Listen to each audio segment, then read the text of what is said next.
that was Faith and Diddy all night long. So another day of Ketanji Brown Jackson's confirmation hearing, or I think an attempt to impugn her integrity, her character, and I don't think it's going very well.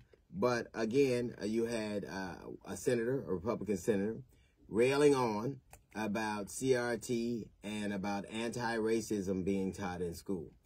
That senator, of course, was Ted Cruz. He put a picture book up, which seemed very elementary to me. I didn't know if he was a Senate confirmation or a bootleg Sesame Street episode.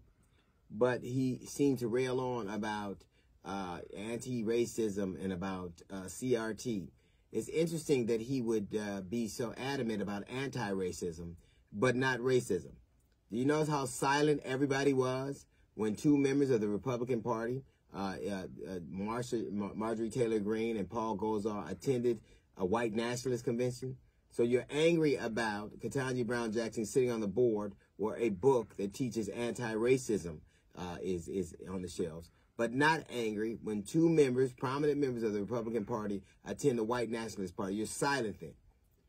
You heard Republican senators rail on about Judge Jackson being light on pedophiles.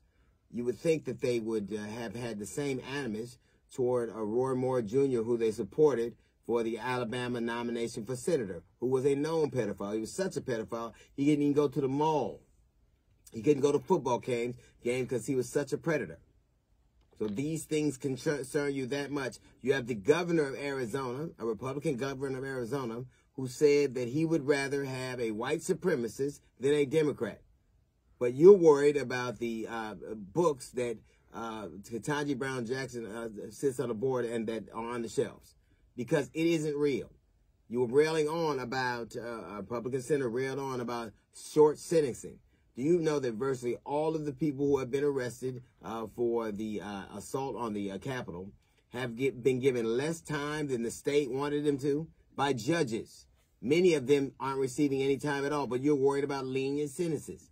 This is what it is. Those people on the right know that if you say anything bad about a black person, it will carry weight. It will work.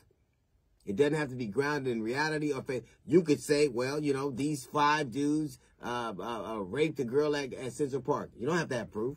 You could say this man wasn't born here and he shouldn't be president. You don't have to have proof. You could say this guy's a Muslim. You don't have to have proof.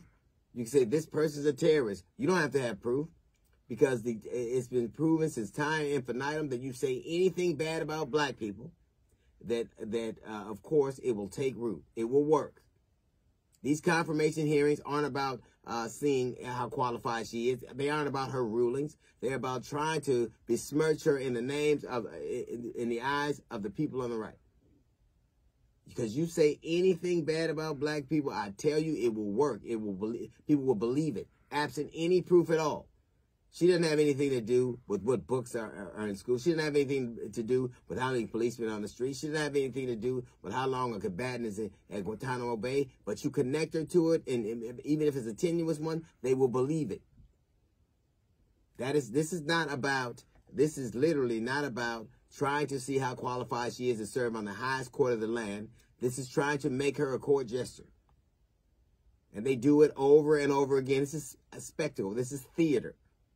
I guarantee you this is a fact. You can take her resume and the resume of anybody who's ever served on that court, and hers will stack just as high.